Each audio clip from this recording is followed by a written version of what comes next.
Olugono a na-ebulukwa mmadụ n'ọkwụnụma onye mee nke ọma ebulie ya elu si ya jide nke o ji na-aga n'ihu. Biko ka ntụkwa aka ọkịta wee kele n'Eze-Ana. Eze-Ana ị ga-adị. Eze-Ana ugochitubelu nwoke ọma na oraifite ị ga-adị.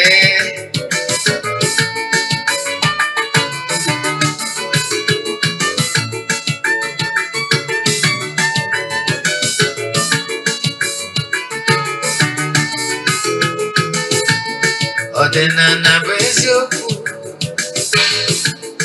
ọdịnala bụ ụzọ ndụ. Ị ma na o nwere olu na-eti mkpu na-asị ụmụ Igbo chigharịa, ụmụ Igbo chigharịa. Kwa mbọsị ọ na-eti, n'ụtụtụ n'abalị ọ nọ na nkụzi. Eze-Ana, Eze-Ana ugochitubelu onye ọma na oraifite, onye mgbasa ozi ọma ọdịnala agaba n'ihu. Eze-Ana ugochitubelu onye ọma na-eje eme ọnụ. Ọdịnala bụ ụzọ ndụ gaba n'ihu.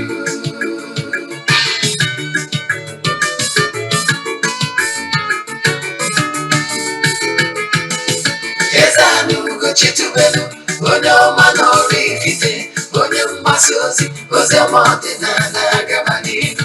Eze-Ana ugochitubelu onye ọma na-eje eme ọnụ.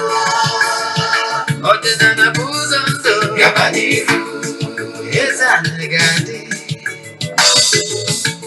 ugochitubelu ga-adị, ugochitubelu tempụl ọ ya adị. Maka na eziokwu akwa chacha ndị ụka ediga anyị front and back, ndị ochie anyị front and back. Fachasị kara aka ghọrọ ụmụ Igbo si anyị rapụ nke anyị na nke fa ka mma. Buru Baịbụl bịa, akwụkwọ akụkọ, wepụkwa chọọchị fa, okwu n'ụka bịakwa. Ụtụtụ ọma na ụmụ ọdịnala Igbo, anyị abịakwanụ n'oge awa nke eziokwu, oge anyị ji wee na-awa eziokwu niile agba, nke ọ bụ mụnwa bụ Ogbuefi Eze-Ana ugochitubelu na oraifite na-anọ n'isi ya. Maka ndị ọ bụ tata bụ izizi ha na-afụ m na Eziokwu TV maọbụ na awa social media platforms, kpọọ m Ogbuefi Eze-Ana ugochitubelu na oraifite. Abụ m onye isi nchụaja na ugochitubelu ọdịnala temple. Anyị na-agba afa miri emi, rụkwazi ọrụ mmụọ dị iche iche. Abụkwazi m onye isi nchụaja na ọdịnala Restoration Evangelical Mission, bụrụkwazi onye mgbasa ozi ọdịnala Igbo. So you can call me an ordinary evangelist. I will answer. My mission is to help people live better life. N'ụbọchị taa n'oge awa nke eziokwu, isiokwu anyị bụ Signs of a Called One. Signs of a Called One and what you must do. Ihe ga-abụ ọ na-eme n'ime ndụ gị, agba nke mbụ ya part 1. Ihe ọ ga-abụ ọ na-eme n'ime ndụ gị, ị malụ na-akpọrọ gị ọrụ n'ụzọ pụrụ iche, and what next, ihe ị ga-eme. Now, gwa gewezie ntị na nkụzi anyị ji wee bịa n'ụbọchị taa. Ihe m na-achọ ka m kọwalụ gị bụ na ọ bụrụ na ị pay attention na nkụzi anyị bịa taa, ị ga-amụta ihe ga-enyere gị aka na ndụ a. Mana bifo anyị gaba n'iru, ọkwa dị mkpa, echefuna na aja anyị na-achụ kwa ọnwa nke ọnwa ka na-aga n'iru. Ị nwere ike isonyere anyị na aja a na-achụ n'ọnwa Mee a. Ụfọdụ ndị mmadụ ebukuwegoro ọnwa Juun. Ihe a bụ aja mbuli elu, aja ịpụta ihe, aja esigoro na ya bụ n'imirikiti ndị mmadụ elu. Mana ya anaghị eshow testimony ma ọ bụ ihe ọrụ na social media. You know why? Ọ dịrọ necessary, ọ bụrụ ihe anyị maka ebe. Mana I can tell you na ike dị na aja a na-achụ n'igwe, maka na igwe bụ ike. Kedu ihe anyị na-eme? Anyị na-ewere ya 3 prayer request debe n'ọlta, na-achụ aja, na-aga ọfọ, na-ekwubi okwu n'isi ganye na ọnwa agwụ. N'isi ụtụtụ a, ejegori m na temple jee chụọ aja gaa ọfọ kwubi okwu n'isi ndị sonyere anyị. Ọ bụrụ na ị chọrọ isonye na aja mpụ n'elu a, ihe ị ga-eme bụ ịchaatị ya m na WhatsApp, forward ya token donation, then I gwazie gị other details I need from you in order to book you. So ihe anyị na-eme na anyị na-ewere ya 3 prayer request ebe na altar na-achụ aja na-agụ ọfọ na-ekwubi okwu n'isi ụbọchị ọbụla ganye na ọnwa agwụ. Ọ dị very important na ị ga-enwerịrị an altar that is speaking for you. Ihe anyị na-emezi ụbọchị a na-achịkọta ya bụ ụbọchị ikpeazụ n'ọnwa nke Mee maka ndị sonyere na ya. Anyị ga-eje na mmiri goro ihe ọnụ na-eri jee mee saraka n'afọ mmadụ dum, gbagọtazie na temple chụọ aja to entities of powers n'afọ mmadụ dum, jee n'ebe nchụaja gbuo ebu n'afọ mmadụ dum. I can tell you na ike dị na aja na-achụ n'igwe maka na igwe bụ ike. Nke ọzọ onu ị na-anụ taa, ọ bụrụ na ị chọrọ ịnụ ya ọzọ, whether ma ị na-awọchị anyị site n'Eziokwu TV or on other social media platforms, jee na my YouTube channel Ogbuefi Eze-Ana ugochitubelu na oraifite, ị ga-awọchị nkụzi a. Anyị nwekwara over 1000 lectures, nkụzi dị iche iche anyị kụzigo n'ọdịnala. In fact, nwere ihe ọ bụla ị chọrọ ịma ma n'ọdịnala Igbo anyị emetụbara aka in the past. Then ọ bụrụ na ị na-esonyere anyị n'Eziokwu TV, ọ bụrụ na ị laikiri nkụzi anyị na-anụ ma ọ bụ na televisions ihe ị na-awọchị na program anyị, you can as well visit our YouTube channels ebe a na-watch film Ugochitubelu movie production and the Eziokwu great movies. Ọ bụrụ na Igbo movie, jee na Eziokwu TV Nollywood movies. Ka anyị gabazie n'ihu na nkụzi anyị ji bịa. Nkụzi eziokwu anyị bụ Science of a Code One and what to do. Now, ọ bụrụ na Igbo onye akpọrọ ọrụ na sayensị ndị a ga-egosi gị na-akpọrọ gị ọrụ, mma agwa gị spiritual science, gwakwazie gị physical science ọ ga-abụ ị na-afụ, ị mara na akpọrọ gị ọrụ. Nke ọzọkwa, ọ bụrụ na Igbo onye nne ma ọ bụ onye nna, pay attention to this science.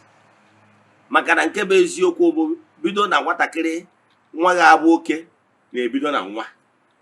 Nwatakịrị ọbụla bụ onye akpọrọ ọrụ na-ebidogoro, ụfọdụ na-ebidori mgbe adịghị ime ya na-enye sayensị, ụfọdụ ga-abụkwa mgbe anwa amụrụ ya ọfụ.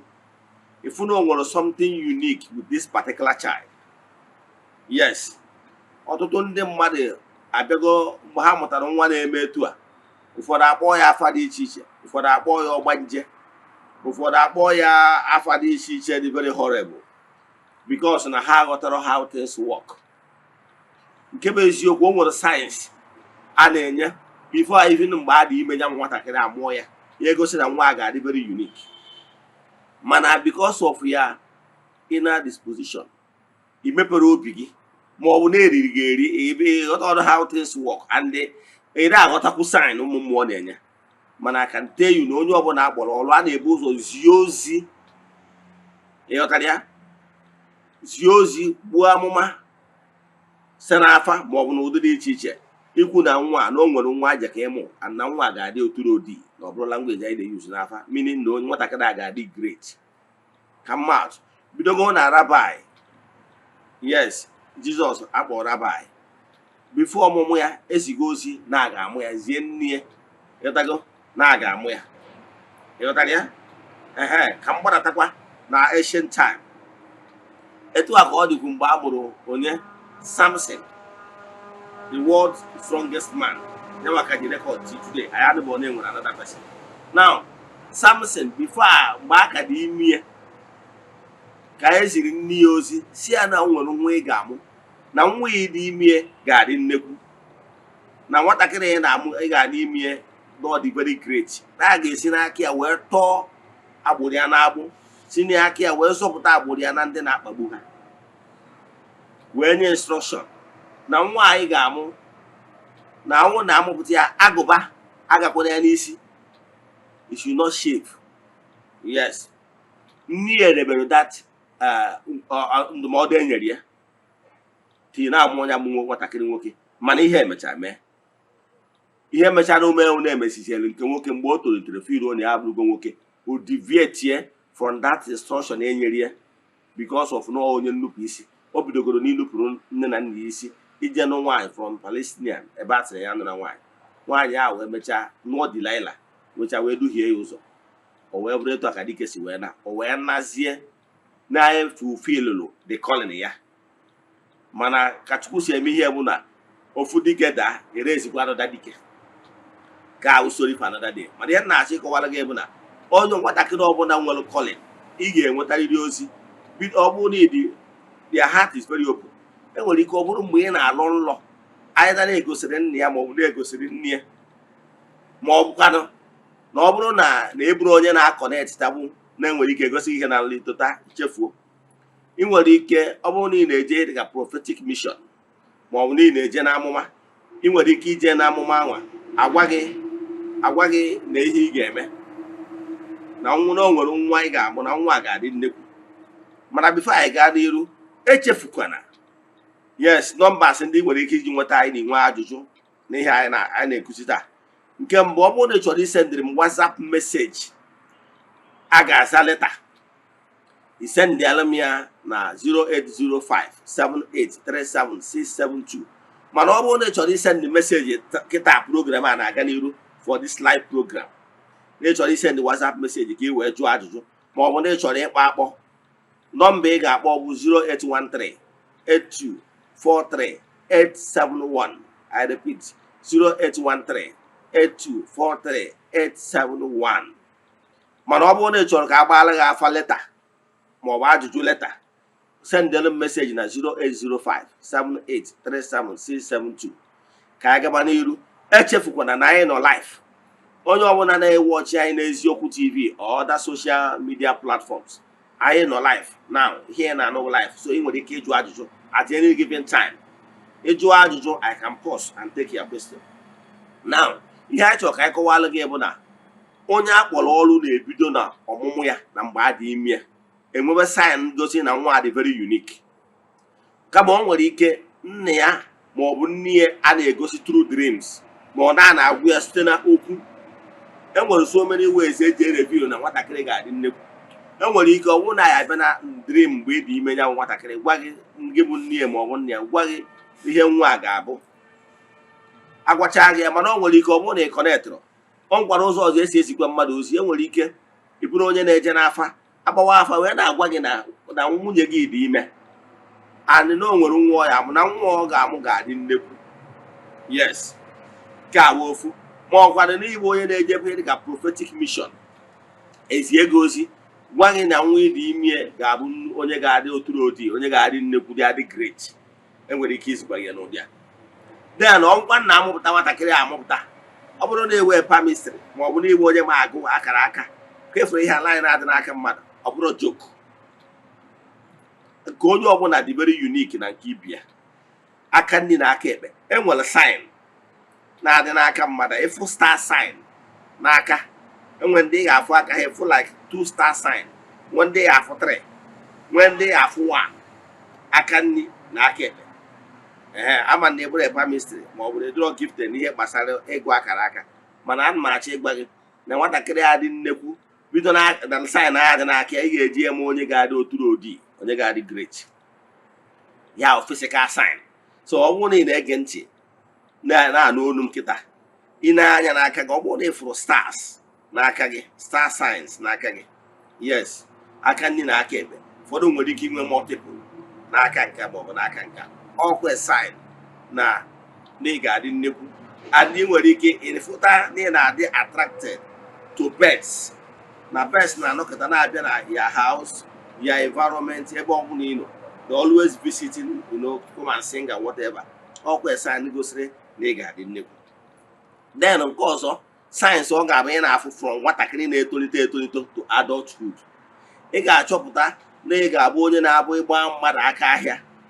Onye anwa na-etestify na ịgbara ya aka ahịa. N'ụbọchị ịgbara ya aka ahịa, ọsọ obodo na ụbọchị ịgbara ya aka ahịa na-elegidere ahịa that day. Ma ọ bụ elota m mgbe I was going up, I biri m na first me and first you then mgbe anwa anyị bi ebe anwa, o nwere ndị Eze-Agụ anyị na ha bi. Ịma those days ụmụ nwaanyị Eze-Agụ na-elekarị abacha, so ụmụ agbọghọbịa na-abụ, so ihe ha na-eme ewepụta onwe nke mgbe abụrụ mgbe m na-akwado aka njebe akwụkwọ. Then ihe onye anyị asị m bịa bụọ ya ahịa, mgbe ụfọdụ asị ha ka onye abụrụ onye a ka mbụ onye a ajụ n'ọmụnwa ya ebe onye a si ya ahịa ọma, bụkwa onye a si ya ahịa ọma. They always testify na ha rere ahịa ọfụma. Etu a ka ọ dịkwu n'ime ahịa ebe m nwere ike ịbata bịa gbaa mma na aka ha ọsị na mgbari aka ha na-elere ahịa ọfụma. Ịghọtara ya? ya wee anda sign. Anda sign ọzọ ị ga-enweta bụ na ị ga-afụ na ị ga-abụ onye na-abụ ịlọ nlọ ome. Ịghọtara ya?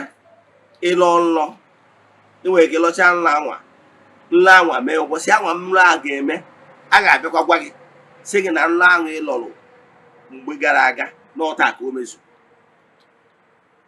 And again kwa ị notice kwa na ọ bụrụ na ndị mmadụ mejọọ gị o wute gị ikpe akwa maka ya, na emesịa na ha na-echigata bịa yọọ biko, ihe na-akpọchighị onye ahụ azụ nwere ike marọ, mana onye ahụ eribere regret.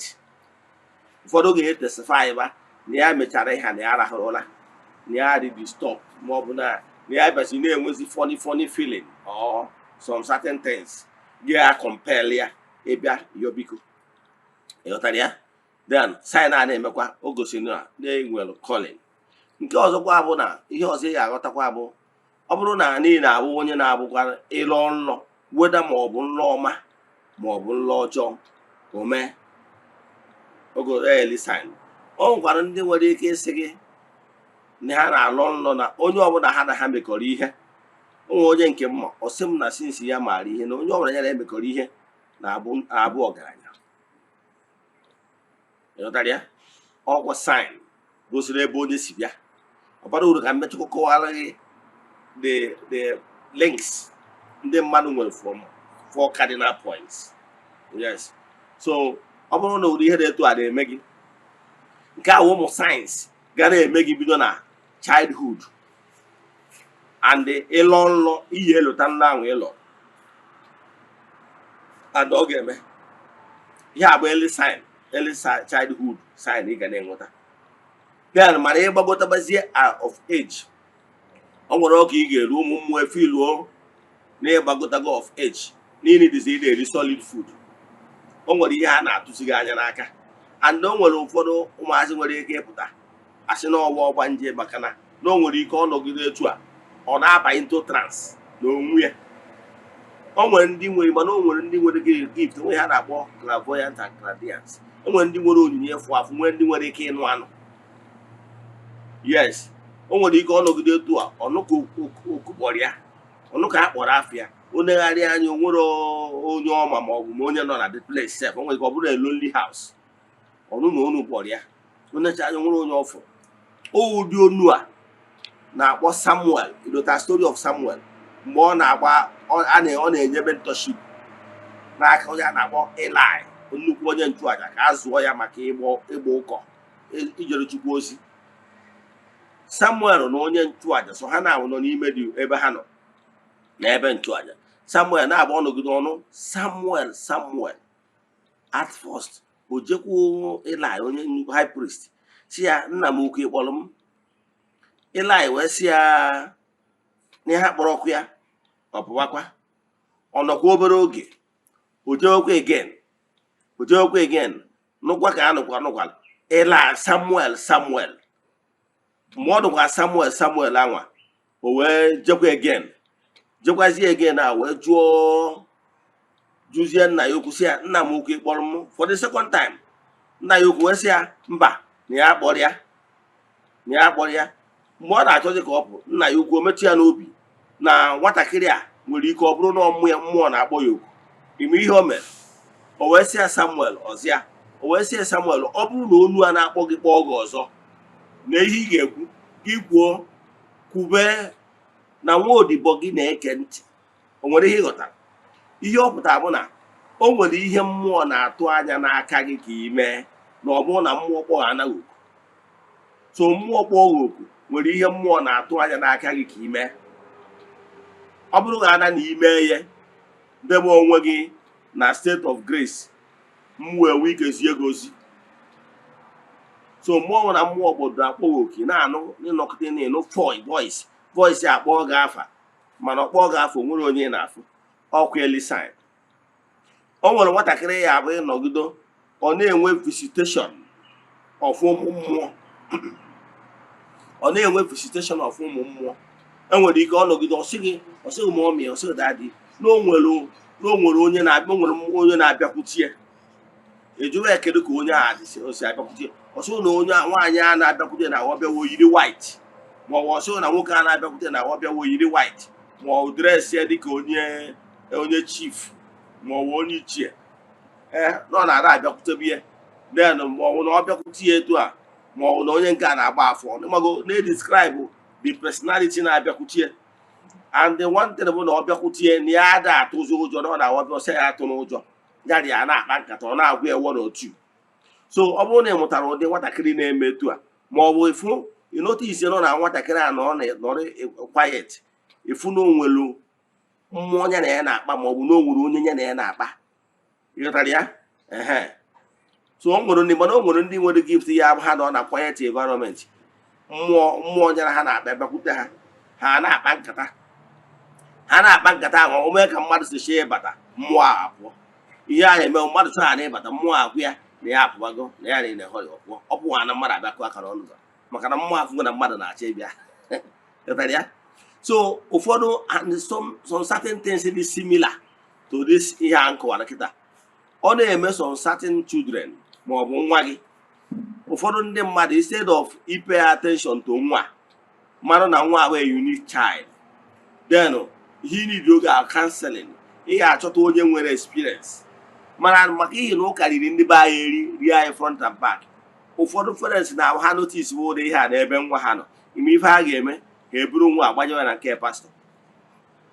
Mgbe ije na nke pastọ e wee na nwa n'iyi because pastọ ije na nke adịrị experience ihe gbasara ịma ihe gbasara spirituality. So ihe ọ ga-eme ọ bụ ebe o mewe I cast, I ban, I reject. Ihe ọ ga-achọ ọ bụ ka o tinye ilo na asị n'etiti nwa anwa na mmụọ na-eme gịnị na-agụ ya okwu. Mana ọ bụrụ the right thing to do. The right thing to do that time ọ bụ one ị jụọ ya kere ihe ụmụ mmụọ a na-agwa gị site n'ihe ọ na-agụ ya ka ị ga-eji wee ma na mmụọ abụ use ya discerning spirit ka ị wee malụ na nwa mmụọ na-agwa ya okwu ọ mmụọ ezigbo mmụọ ka ọ ajọ mmụọ. Na ọ bụ na ihe mmụọ a na-agwa ya bụ something for good ma ọ na-abịa keep you company na-emeghị ihe ọchị then ị marụ you don't need to worry yourself. Then all experienced person ga-guide na-eme counseling na-agọzi nwatakịrị a ti nwatakịrị eruo of age ọmadụ ka esi welcome ụmụ mmụọ. Ị ma na gị nwa na-ege m ntị nwere ike akpọrọ gị ọrụ mana ụmụ mmụọ has been calling you ka enye gị message mana your attitude na scare her away. Your attitude na-eme ha chọcha ịgwa gị okwu attitude ị na-egosi ma etu isi agbakasị ahụ ma etu isi na-egosi na-ede happy ịghọtara ya maka na onye afụrụ gwa ome ọfụma afụkọ ọzọ agwụ ya. So nke mbụgodo ị ga-amagodo ka esi eme ha welcome by speech by your attitude. Ọnya ka anyị kọrọ gị akụkọ gbasara Samuel nọ na-agwa akpọ Samuel ọ mara ihe ọ ya asa ifu n'ebe mentorship ji wee dị mkpa. Ọ bụrụ na ị nwere ụdị nwatakịrị dị etu a bido n'oke oge hanye ya n'aka onye ma how to groom such ndị mmadụ nwere ụdị gift dị etu a step by step. Onye abatara ụfọdụ ndị mmadụ adịghị amata what to do. Ihe ọ ga-eme mgbe ahụ ọ na-akpọ nwatakịrị a n'ebe ebe na-eje mountain na-abụ ya na-eje ebe a na-eme kabashi a na-eme abido sheka a na-eme odos ihe niile a na-eme ihe ndị a na-eme is not even helping that nwatakịrị. Now ị nwere ike ị na-achọ ka itinye iro na asị n'etiti ya na ndị kpọrọ ya ọrụ. Ọ bụrụ na ị napụ nwatakịrị a ihe o ji dị ebube onye mezukwa ụwa ya. Ụfọdụ n'ime ụlọ ụtọ ụlọ aghọtara nwere ike ịmụta dada instead of ịhapụ ya yatago na-amonitọ nya nwatakịrị ahụ na-emede saraka from time to time bụ the normal thing. Then gị nwa na onwe gị na-eche ihe ndị mmadụ na-ekwu ka ọ bụrụ na nwa gị bụ dada because na ịdọrọpụrụ adị ghọtara ọdị ihe na-eme. Therefore ije chọọ ofu ofeke in the name of n'ọwụ pastor ma ọ bụ claim whatever ọ chọrọ claim n'ihe ọwụ ọ bịa na-ebikasị nwatakịrị aka na-etekasị ya useless oil o megide data na-eto a ka ọ gbachuo nwatakịrị na nwatakịrị ọ emezikwa ụwa ya. So ndị kpọrọ ya ọrụ from birth. Ọdọgụ nwa aghọtara na o nwere mystery dị behind na nwatakịrị a na-abụ iko mbuchi anya isi within shortest time. Ifụkwa na ọtọ ịkọrọ o gosiri ọnụ nwere something that is going on. O nwere unseen force na-eweave that inwe ire afụ anya. So some certain things abụrụ ihe ị ga-eme n'ike aka gị. Enwere some certain ihe ị nidiri wu i maintain cordial relationship between nwatakịrị a na ụmụ mmụọ ya ya so dị afọ ka o wee dị great a chọrọ ka ọ dị maka na nwatakịrị a nwere ike onwe special calling na-enyere ya and all forces ya ga-enyere ya aka ka ọ dị nnekwu maka na ọ na-amarọ ụfọdụ n'ime nwere ike a na-asị ya n'ọgba nje na-etu esi etriti nwatakịrị a na-etriti shabili ụfọdụ akpọrọ ya jee n'ofu ụlọ ebere je dọmpụọ ya ma ọ bụ ofu ya na-emekasị ofu ihe megide nwatakịrị anyị na-eme ka nwatakịrị a na-ehi ifu ị na-emebiri nwatakịrị anyị nwere inwe na idea ụfọdụ nwere ike ọnwụ na nwata nwaanyị emekọta etu anyị give out marriage ime ya etu anwa na ụdị na ide aghọtazi ihe ọ na-eme ma ọ bụ na nka imegide etu ịma na nwatakịrị a na-echọrọ ịna ya n'iyi because definitely that marriage anyị pushuru into ọ ga-esi na ya pụta inwe oke ihe esi mee ya ọ mụọ ofu nwa ịbụa datin ga-aghasa maka na ọ nwere ike ọ bụrụdụ laịbe ya na-akwachi ya bụrụ ebe o kwesịrị ịnọ and even if na not go right for marriage enwere ike particular person ya n'uwu ya ọ bụrụ onye ọbụla nwere ike nwatakịrị nwaanyị a bụ nnukwu nwaanyị ka ọ bụ nnukwu nwaanyị ofụka ya anụ ya yes ofụka ya anya maka na ofụka ya enwe ike ịkọntrolu kaptịn na-abụ adọ n'ofu ụgbọ meaning na ọ bụrụ na nwaanyị dị haya nwoke na-arụ ya bụrụ ofeke dị lower the family cannot stand mana ọ bụrụ na nwaanyị dị nnekwu enyi dịkwa nwoke dịkwa nnekwu yes ka forces si wee nwee ike submit here under the leadership of the man as the head of the family if na-enwe harmony so some of those things a na-enwe ewu na hazard of man they got how things work so ọ bụrụ na iwe onye na-enwe this calling ka m gwa gị sayensị ndị a ka m gwa gị ihe ga-eme gị ma ọ bụrụ ihe ị ga na-experience in life ma ọ bụrụ na ịjụ na ime eje n'ihu ọlụ gị o mebigoro ọtụtụ ndị mmadụ ọtụtụ ihe ma nwoke ma nwaanyị ọ bụrụ na a kpọrọ gị ọrụ ị chọpụtara ya n'oge de na-eje nọrụ n'ebe chi gị na ezumezu gị achọrọ ka ị nọrụ ị na-aghasara onwe gị ihe I remember those time about let's say about 20 years ago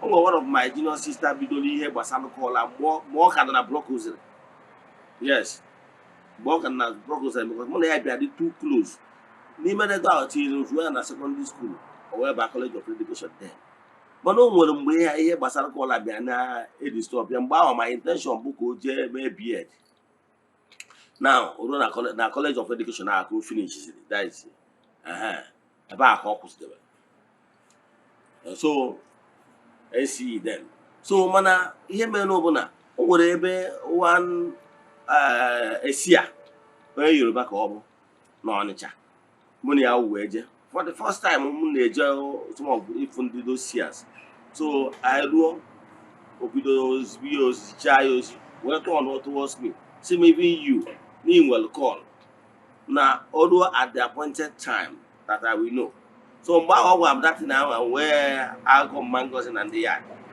nwere ihe nwere maka mgbe a na-ekwu ihe a nọ na charismatic so n'onwe so nwere ebere from ijelụwa ọrụ ụmụ ihe si ya ndị a na charismatic mgbe ahụ mana mgbe ahụ ihe gbasara mmụọ ife Chukwu na-atọ m ụtọ from childhood so mgbe ahụ anọ na group na ọkwa na Bible side ọ na group na-afụ maka ekpere every Friday anyị ji eme fasting ọ mgbe anyị ji enwe administration na our parish then so anyị na-eji ya nwere ihe ị ga-eri from morning till emecha the administration that evening maybe a na-ntazi ebe 8 nke abalị mgbe aka ị ga-eri ihe so I found that myself there mana akpọrọ m ihe niile abụ ihe ụmụ mmụọ ji akwado m for future and the future is now so mgbe ahụ ihe a na-eme m ihe ị ga-eno ihe notice na my life bụ na o mere m ihe ọbụla gbasara spirituality I pay attention to it ihe ọbụla gbasara spirituality I pay attention to it because ọ bụrụ na ngosipala gị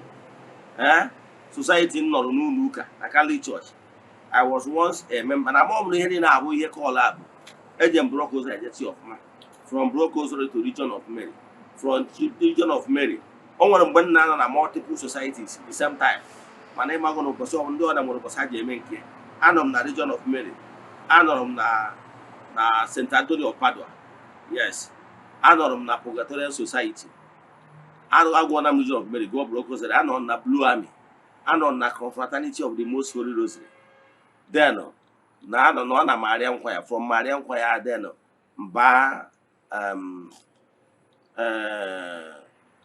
Bible Society and the Charismatic before I eventually joined Maria Movement of Priests, MMP. You have no last before I left Catholic. So here na chekwa lagi na no na nka I have this quest to know more. And within this opportunity, the Eze-Ana agwa gị here. And I heard about spiritual book. And volumes. Even at my bookshelf that time, Life of the Saints. Many saints, is it St. Thomas Aquinas, Maria Gorati, St. Teresa of Avila, Padre Pio, many. I have all the books, spiritual books. Call one of my friends, I feel like very expensive I buy. So from there, one of my friends, a seminarian then one of some of our was and the councils of the church and the here you were around those councils and here you were compose those councils and rest of them. And the neighbor were bar to Vatican I, Vatican II, canon law, catechism of the Catholic Church, and so many. So more more interest to read more. From there, and by the other spiritual books, Catholic. When I left Catholic, I still keep my heart keep searching. In my name is Catholic, I'm Pentecostal when I was in Oka. Yes, I do Pentecostal one angel. No one actually tinye as a prayer warrior. So from there, I'm still even capital. Where was here, I go so many spiritual books. I go to Zoroaster, I go to Lion of Africa, I go to Buddha, I go to Mohammed, I go to the Heaven Opens, I go to the Light of the Truth, I go so many. Possibly about the too many. So once and now, I want to know more, I want to know more, I want to know more. Till eventually Pan African spirituality. The year 2016. Then we do go about Holy Incoming. Over those things. From there, it was like opening my eyes till they finally the bandage fall. So you notice now, upon that all you can zeal for spiritual related stuff. Either sometimes work with go in a quiet environment for meditation. Organa big gonna for the phone or onwegi. You got somebody gonna enjoy your own company. You gonna enjoy your own company. Sometimes he was going, oh, God, when they was going with go ja kunu onwe gị n'ọkụ oge ahụ iweziga na onwe gị ụmụ mmụọ a na-abịakwute abịa gwa ụka bịa nwere ike bido kọwara gị ofu akụkọ ma ọ gwa gị nke a ma ọ gwa gị nke a sị gị mee nke ịta mee nke etu ọ mgbe ị nọ quiet maka ọ mgbe ị nọ quiet ka mmadụ ji afụ ihe dị ebube echefuna ka nkọrọ gị akụkọ gbasara transfiguration a sị na Peter, James and John na Jizọs kpọrọ ha wee gaa n'elu n'ebe a ka ha nọ wee fụ ihe omi wee fụ mgbe ha nwere transfiguration wee fụje na ọ bụrụ ọsọ ha na nna ha ukwu Rabai nọ na ha fụgụziri at Moses and onye nke ọzọ ha adị ịtọ so ihe na-achịkọwara gị bụ n'oge meditation n'oge iji akwụnye onwe gị n'ọkụ bụ oge nwere ike iji wee fụ ihe dị silent moment very important.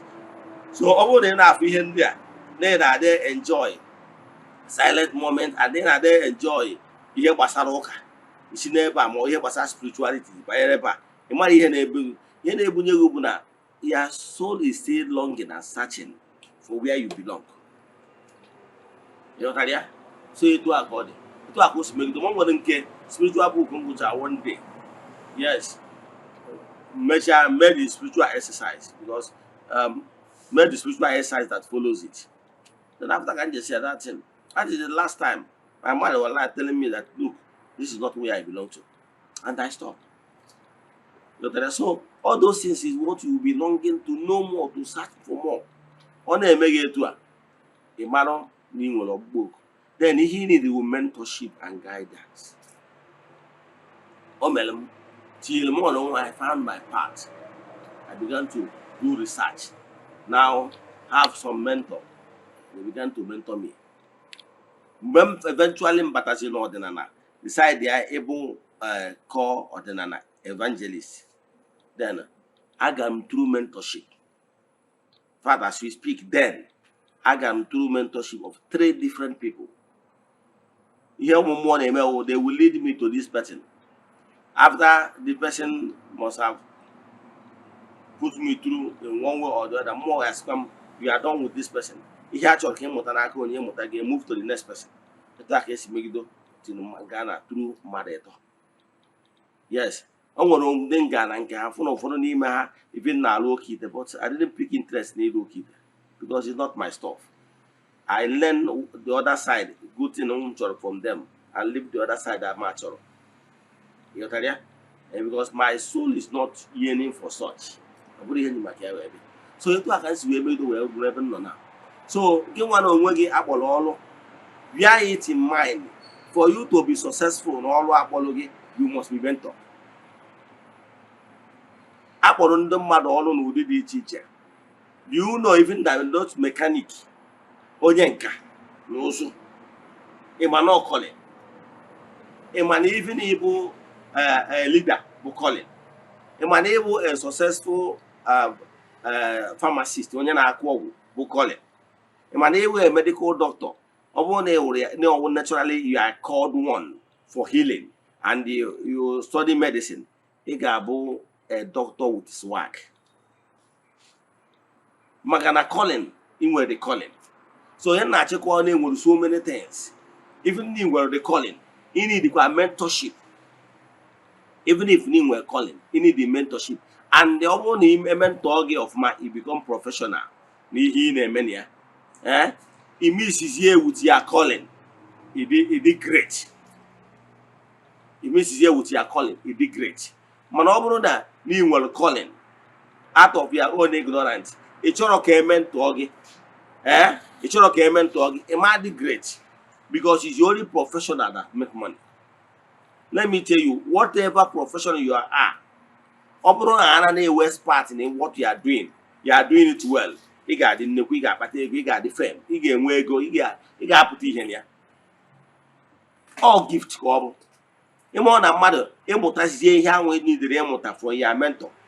Agwụ gị and ya forces adịzie ihe nwere ike iji wee kọọ gị. Ịma na mmadụ na-eji amụcha ọrụ n'aka mmadụ ka oge ọ mụrụ ọrụ n'aka ya. Yes, ọ bụrụ ka m wee brag ya, mana mmadụ ịta anwa m ji egbe ọsọ agwụ n'aka ha today. I can go and achieve great things. But I humbled myself to learn those things from them. Ka mmadụ ga-atụ ihe agwụ na-eme. Ọ bụrụ na iwe onye ọrụ aka ma ọ na iwe business person, ka barụ na-echukwa agwụ gị, maka na agwụ a the very good spirit not behind their gift. Ịgba na nkịtị. Yes.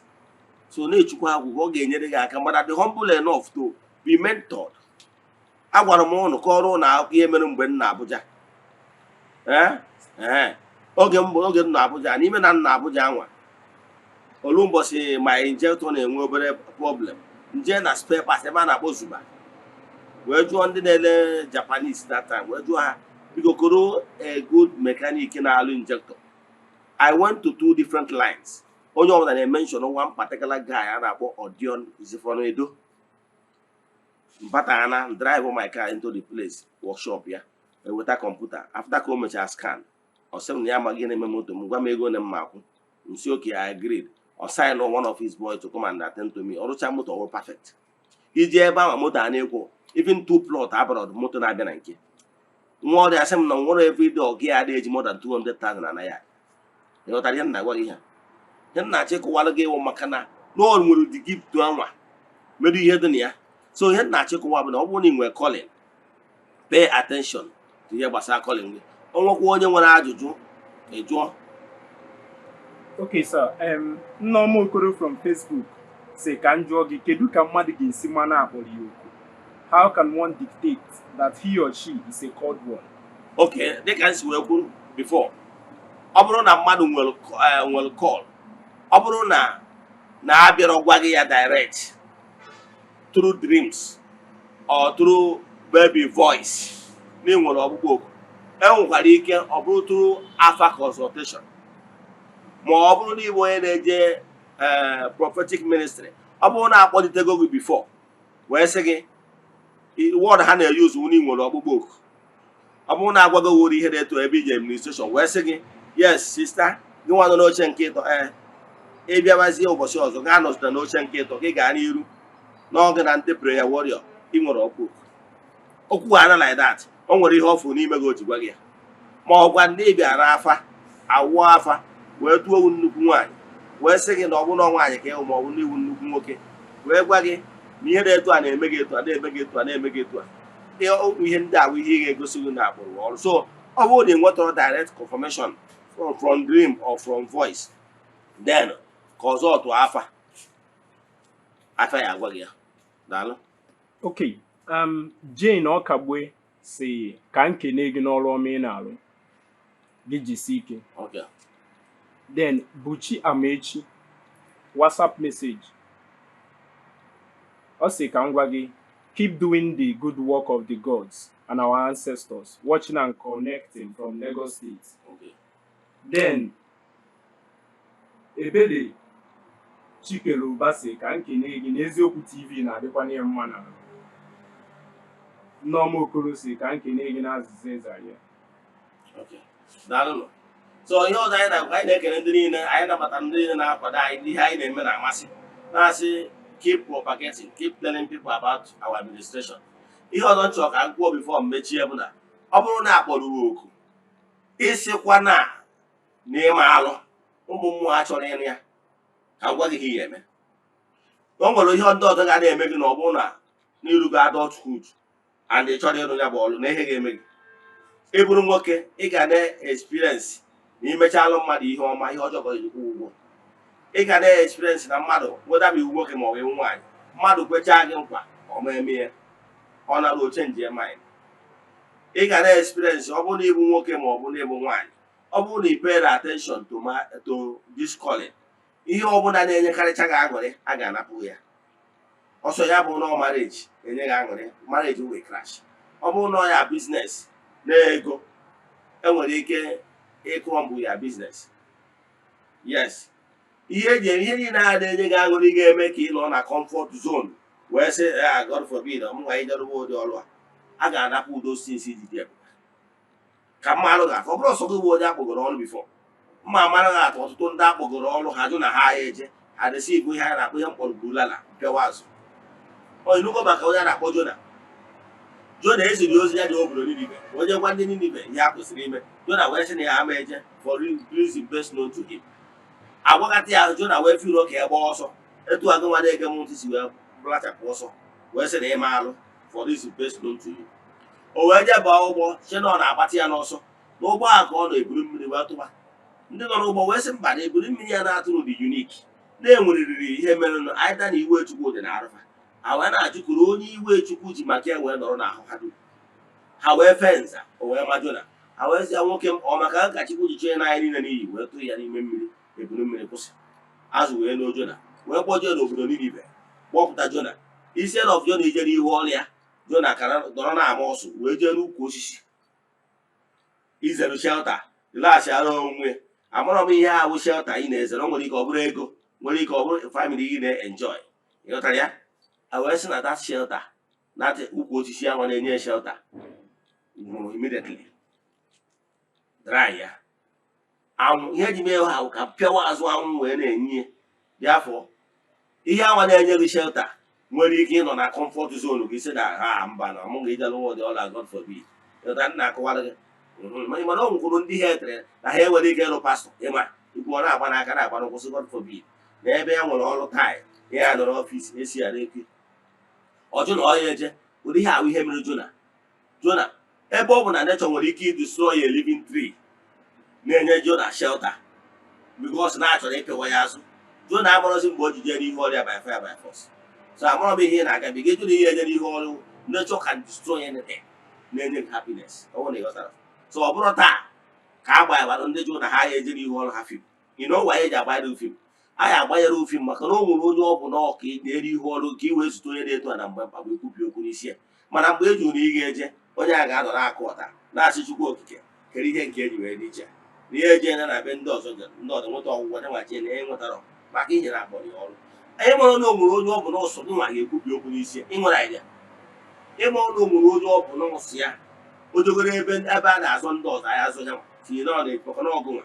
So because of the joy ihu ọrụ gị as long as ndị ahụ ị ga-azụ ụlọ na-akụ ọta na-asị Chukwu okike nwaanyị ụmụ mmụọ ga na-apịwa gị azụ ka ujere ihu ọrụ gị by fire by force. Mana ana m agwa nwanne m na-ege ntị ikwena ka akpọ ndụrụ ọgụ by fire by force maka na abọndụrụ ọ ga-abọndụrụ ị ga-enweta bruises. Ịghọtara ya?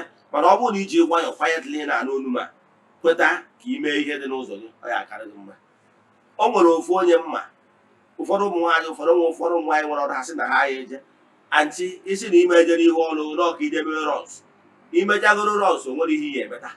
O nwere ndị jecha Gana bata ha agba aka, ị nwere ike macha ma metụ mma aka, ndị mmadụ ekwe ego nkwa elu kwe ego nkwa ala emetụ nwere ha enye gị ifu onye ka mma maka na akpọrọ ya ọrụ ọ virus ọja amụọ nnukwu mmadụ egori ebe na arụ ọrụ ụlọ ma gị nwa machara mma macha mma metụ mma aka fọ ngwa ka a ghara ekwe gị ime ife ha ya emeri gị, ha ya akpọ ude na butik goro ugbo ihe ọbụla ịchọ ka ego na ego goro bọstret goro ụmụ ahịa gochara ụmụ ihe niile a isi anya gị ego n'aka ọsọ ụzọ adọrọ ka eje China ka ya bata ya ọ kpọrọ ude na họteelụ ọ ya akwụ 150,000 a night, kpọrọ ude na best eatery spend the old mana catch ha ya enye gị ya.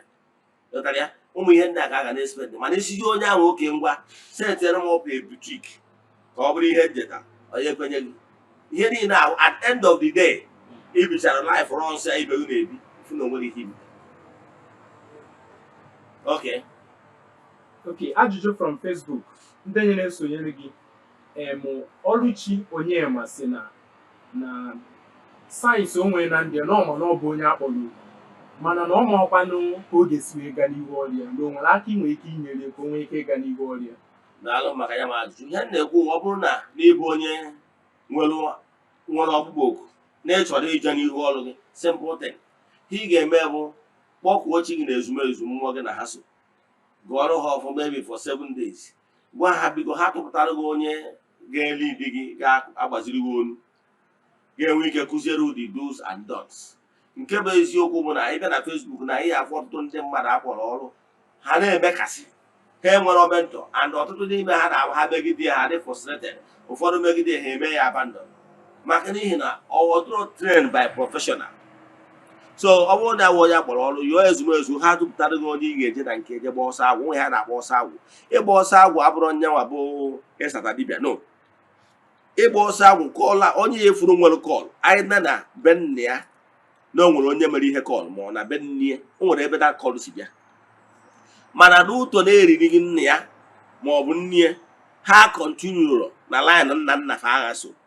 Maka na ọ bụrụ na example ka nwere onwe mma atụ, nna m tanụ nna m wee dibịa chi ọzọ mana nna m ọgharị ya n'aka nyere ọfọ nna m tụfuo ya ha dị ibi na nna m mere nọ n'ihu ọrịa mputo tren m ifuru ihe dị na ya ọ bụ family lineage. So mgbe agwa nna gị na-etren gị ọsọ agwụ ka ị na-agba, mana however ebe ọ bụ na onwe ọzọ lineage gị nọ na ya ị ka na approach another person obi gị nabatara iji egwu ya sempụtara ya agwa ya na ịbịara ka ị gbaa ọsọ agwụ ọ gwazie gị terms and condition.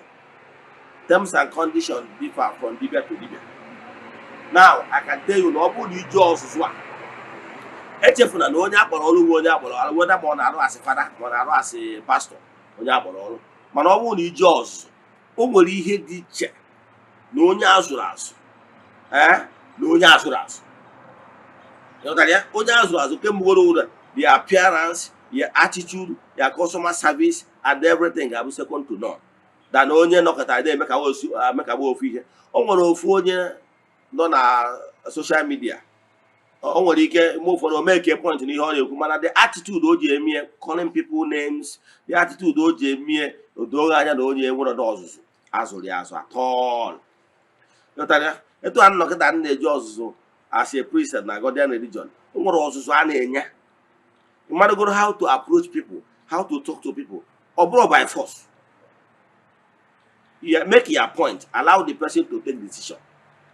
So ọ bụrụ ihe dị so ihe na-alụ na-atụere gị bụ jee onye ọbụla obi nabata gwa ya na ị chọrọ ka ịgba ọsọ agwụ ọ gwazie terms onye ahụ zụchazie gị ịmụta from aka ya agwụ adịzie ị nwere ike imechi aka onye ịmụrụ ọrụ n'aka ya. Daalụ. Okay. Nneoma Okoro from Facebook. Also, there are people that inherited their calling through their father as a traditionalist, but they diverted it in Christian way. Why? O nwere ndị na-eme etu a maka na ịmago na ụka riri ndị mmadụ, ụfọdụ na-ebeli ibu. Nke bụ eziokwu bụ na ụfọdụ na-eme anyị wụ ndị dibịa kịta, ụfọdụ ndị na-afụ ma ya akpọwasị dia ministry name afa, ụfọdụ akara anyị wee nwe agwụ mana ọ because of na ndị mmadụ na-like identify with ndị ụka easily. So because of that, ndị mmadụ na-achọ ebe crowd na-abịa. Ịghọtara ya? Do you know testimonies anyị na-enwe na temple like yesterday? Anyị gburu eburu na-abụ mmadụ na-abụ ihe ọma mere. Ndị abụ ndị nwere nsogbu n'obodo oyibo. Anyị lụọ leta anyị si arụ release mmadụ na-agba. Ịma na ha bịa nye aja eburu. The other week onye nke ọdọ bịa gbuo efi maka ihe ọma mere ya. Mana ana m achọ ịgwa gị na ọ bụrụ na ọ na crusade ka mmadụ bịa kwuo ya. Blessing, that is ego ndị mmadụ ga-abịa nye onyinye dị iche iche wee tapụ blessing. A ga-ebie na social media ọ na-akpọta crowd. So ndị mmadụ na-aga ala ike ya. Testimony isi na-eme n'ọdịnala anyị anaghị ekwupụta ọkachasị nke ihe ọlụ anyị adịghị esho ihu na adịghị esho testimony. But I can tell you na many things na-eme. So ụfọdụ ndị mmadụ anaghị ka ha jee lụọ n'ụka. Abịakwa na temple anyị nkwara ọtụtụ ndị na-alụ n'ụka na-abịakwa na temple anyị zụọ ha tichaa ha mmedo ihe gbasara agwụ ha ejekwaje na-alụ n'ụka etu ha si chee ịlụ. Mana I can tell you na onye akpọrọ ọrụ bụ onye akpọrọ ọrụ weda ma ọ na-alụ n'ụka ma ọ na-alụ n'ọdịnala. Daalụ. Okay. Oge anyị gabazie n'ihu na nkụzi anyị ji wee bịa anyị na-achịkọta na ihe m na-achọ ịgwa na ọ bụrụ na akpọrọ gị ọrụ esikwara ka inye mee rụọ rọns lewe nwaanyị na ndị ọzọ na-alụ. I can tell you na ọkọcha ndị ọzọ oke tụtụrụ ngwere ma mmiri ọkọcha nwere ọhịa aka oke. You will never succeed. Esigoro ka ije mee ihe ndị ọzọ mere imecha ndị ọzọ gafere eme aka. You know why? Maka na akpọrọ gị. So esina ka ije tinye aka na dị everywhere. So ihe na-achịkọwara gị bụ nọọ nchịkọta ka anyị na-achịkọta. Nchịkọta anyị na-achịkọta bụ itinye n'aka n'ihe ọjọọ. Ọ bụrụ na agbụrụ gị jee zuo oku akpọrọ gị site n'izu oku a akpọrọ gị ị ga-adị nnekwu. Ọsọ ya bụrụ na ihe na-akpa gị ụgbọ ego, ọsọ ya bụrụ na ihe na-akpa gị ụgbọ ihe akụ akụ na ihe enwe ihe ọbụla na-akpa gị aka nteyu ije n'iru ọrụ gị ga-enweta ya. Mgbe anwa nsịrị na mama aza kọlụ m, yes, agụụ anaghị agụ m, of course. Ịghọtara ya? Mana kịta nzawara kọlụ m one aka m dị nwee peace of mind. Yes, aka m nwee peace of mind because sometimes ọ bụrụ na mfụ ọtụtụ ndị mmadụ ndị esi n'aka m wee mee gịnị wee tọọ na-agba etu it gladdens my heart. Ama m mmadụ one esigoro n'ihe na-eme na temple wee tọọ na-agbụ. Ama m the first woman gburu anyị efi na temple bụ nwaanyị na-achọ nwa n'obodo oyibo. Mana esi na aja anyị na-achụ na ọfọ anyị na-agọ wee mee ọ bụrụ onye mụrụ nwa n'obodo oyibo. Many of them ọ bụ na ndị be ya tara ya na-enye ụmụ those testimony. Mana ihe na-achịkọwara gị bụ na obi aṅụrị na-akpa m na ọ bụrụ na ncheta na mụ nọ n'ihu ọrụ m enwere m peace of mind karịa the other time ma nọ n'ihu ọrụ. And I can tell you na ọ bụrụ na ị nọ n'ihu ọrụ ebe a ka ị ga-esi dị great. Ebe a ka ya greatness ga-adị. Mana mgbe ọ bụla ije nọ na ebe a chọrọ ka ị nọrọ ị mara na imecha ya adịnata nnekwu maka na star gị is not there no matter how strong you struggle. So ihe na-achọ ịtụ ya alụ bụ chọpụta ebe ahụ ya calling dị. Ọ bụrụ na ị wee creative person, pay more attention to creativity. Ị ga-esi n'ụzọ a wee dị nnekwu. Anyị achịkọtabago ọ bụrụ na o nwere ajụjụ ị nwere na nkụzi a, yes, ka anyị na-round up. Ị ka nwere ike isend anyị message after this program. Ị nwere ajụjụ ị nwere na nkụzi a ma ọ bụ na ị chọrọ ka agbalị gị afa mmiri emi, send them message na WhatsApp 0805 78 37 672. I repeat 0805 78 37 672 ma ọkwanụ 0813 82 43 871. Udo dịrị ụnụ ka ọ dịkwa na echi niile n'oge awa nke eziokwu. A sị m na ọ bụrụ na ọnwa egburu ọjọọ eji wee chụ aja na-emecha n'oge ekwu ome ka emesịa na ka ọ dịkwa na echi niile n'oge awa nke eziokwu. Daalụ.